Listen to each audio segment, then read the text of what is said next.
ناظرین کرام، دلی اس عظیم خطہ کا قدیم ترین تاریخی شہر ہے۔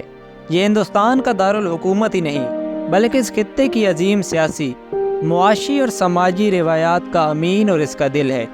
سلطان شہاب الدین محمد بن سالم غوری نے 589 ہجری میں سے فتح کیا اور پھر قطب الدین ایبک نے اس کا نظم و نسق چلایا اور 1639 عیسوی میں شاہ جہان نے اسے دوبارہ تعمیر کرایا اور اپنا دارالخلافہ بنایا، اور انگریز حکمرانوں نے 1911 عیسوی میں اسے دارالخلافہ بنایا اور 1930 عیسوی میں شاہ جہاں آباد کے قریب ہی نئی دلی تعمیر کی۔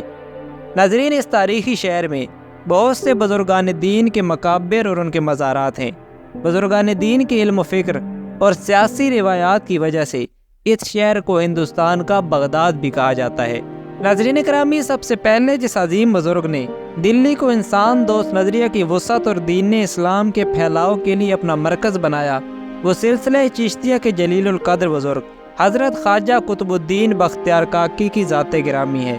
حضرت خواجہ اجمیری نے آپ کو دلی میں قیام کا حکم فرمایا اور دلی کی مرکزیت قائم کرنے میں حضرت خواجہ قطب صاحب کی کاوش کا بڑا عمل دخل ہے۔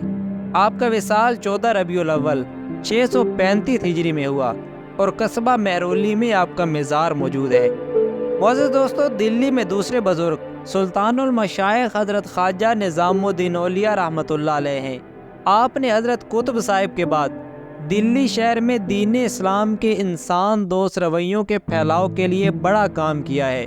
آپ کا وصال 18 ربیع الثانی 725 ہجری میں بروز بدھ طلوع آفتاب کے وقت 89 برس کی عمر میں ہوا اور بستی نظام الدین میں آپ کا مزار مبارک مرجع خلائق ہے۔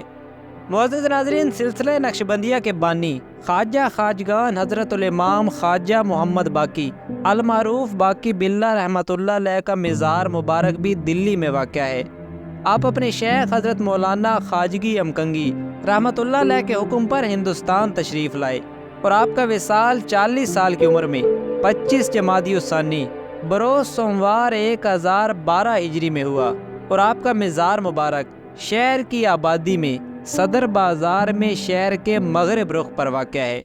ناظرین محترم، امام الائمہ حجت اللہ فی الارض حکیم الاسلام حضرت الامام شاہ ولی اللہ دہلوی رحمۃ اللہ علیہ کا خانوادہ عالی مقام بھی دلی شہر میں مدفون ہے۔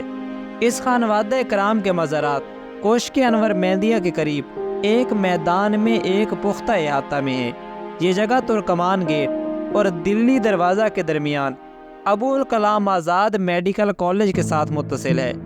اس پختہ احاطہ کے اندر ایک مسجد ہے اور مسجد کے جنوب میں چبوترے پر پتھر کے بنے ہوئے جالی دار احاطہ میں مشرق سے مغرب کی طرف پہلی قبر حضرت الامام شاہ عبد الرحیم دہلوی رحمۃ اللہ علیہ کی ہے، اور پھر دوسری قبر مجدد ملت حضرت شاہ ولی اللہ دہلوی رحمۃ اللہ علیہ المتوفی 1176 ہجری، اور پھر تیسری قبر آپ کے صاحبزادہ گرامی حضرت الامام شاہ عبدالعزیز دہلوی رحمۃ اللہ علیہ المتوفی 1239 ہجری کی ہے، اور پھر ان کے دائیں بائیں اور جنوب میں خاندان کے دیگر افراد کے مزارات ہیں۔